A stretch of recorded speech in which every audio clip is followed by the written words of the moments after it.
भूतिया ढाबा। एक दिन बच्चों ने पिकनिक की योजना बनाई। इस सुखद समाचार के साथ ही दीपिका की रूह में थोड़ा डर और उत्तेजना हुई, क्योंकि उसे एक पुरानी कहानी याद आ गई। ये कहानी कुछ साल पहले की है, जब दीपिका 8वीं कक्षा में थी। एक दिन उनके टीचर ने पिकनिक का प्लान बनाया और दीपिका ने भी खुशी खुशी हाँ कर दी, जैसे कि उसके दोस्तों ने कहा। इस पिकनिक का स्थल पावागढ़ था और पूरे स्कूल के बच्चे इसमें शामिल हो रहे थे। इसके लिए करीब 15 बसें तैयार थीं, जो सभी बच्चों को यात्रा कराने के लिए उपलब्ध थीं।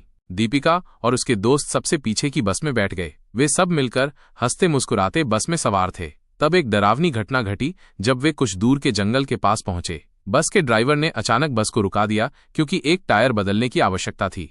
ड्राइवर ने बाहर निकलकर देखा कि टायर फट गया है। वो तुरंत बस को सुरक्षित रूप से बाहर ले आया और बच्चों से कहा कि टायर बदलने में लगभग 2 घंटे लगेंगे, इसलिए वे ढाबे में जा सकते हैं जहां वे गर्म चाय पी सकते हैं। उन्होंने सभी को साथ में रहने की सलाह दी। बच्चे उतरकर पास के ढाबे पहुंचे, जहां एक बूढ़ा आदमी चाय बना रहा था। इस रात को छोड़कर ढाबा सामान्यतः खुला हुआ था और किसी भी व्यक्ति को चाय बनाते देखकर सभी हैरान थे। बूढ़े आदमी ने कहा, आप सभी चाय पी लो। यहाँ पर अक्सर लोगों की गाड़ी खराब हो जाती है, इसलिए मैं अपना ढाबा हमेशा खुला रखता हूँ, जिससे यात्रीगण को मदद मिल सके। इसे सुनकर सबने चाय का ऑर्डर दिया और बूढ़े ने जल्दी से सभी के लिए चाय बनाकर मेज पर रख दी। चाय पीते समय दीपिका की नजरें धीरे धीरे ढाबे की छत की ओर बढ़ी, जहां उसने एक औरत को सफेद साड़ी में खुले बालों के साथ हंसते हुए देखा। थोड़ी देर बाद वो औरत जोर जोर से हंसने लगी। हालांकि उसकी हंसी की आवाज किसी ने नहीं सुनी, लेकिन दीपिका ने उसे हंसते हुए देखा।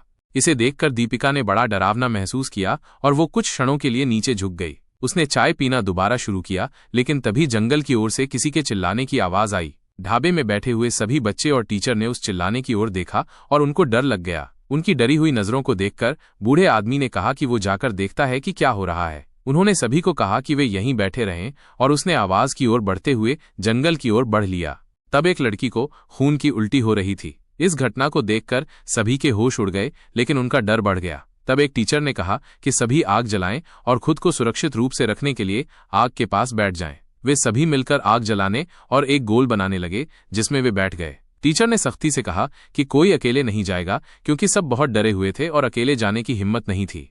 आग के पास बैठकर 3 बज गए और तब बूढ़ा आदमी जंगल से लौटकर आया। उन्होंने सभी की ओर देखकर कहा कि वे उस चिल्लाने को भूल जाएं, नहीं तो वे उस घटना के डर से परेशान रहेंगे। इसके बाद वो ढाबे के अंदर चला गया। तब ड्राइवर भी टायर बदलकर बस लेकर ढाबे के पास पहुंचा और सभी लोग भगवान का नाम लेते हुए उस बस में बैठ गए।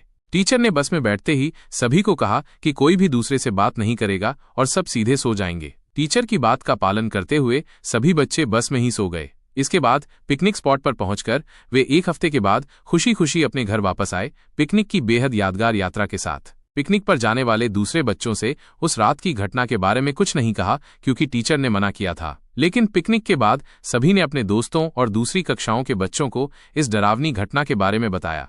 मॉरल, इस कहानी से हमें ये सीखने को मिलता है कि हमें अपने गुजरे हुए कार्यों को भूल जाना चाहिए, नहीं तो वो हमें हमेशा डराते रहेंगे।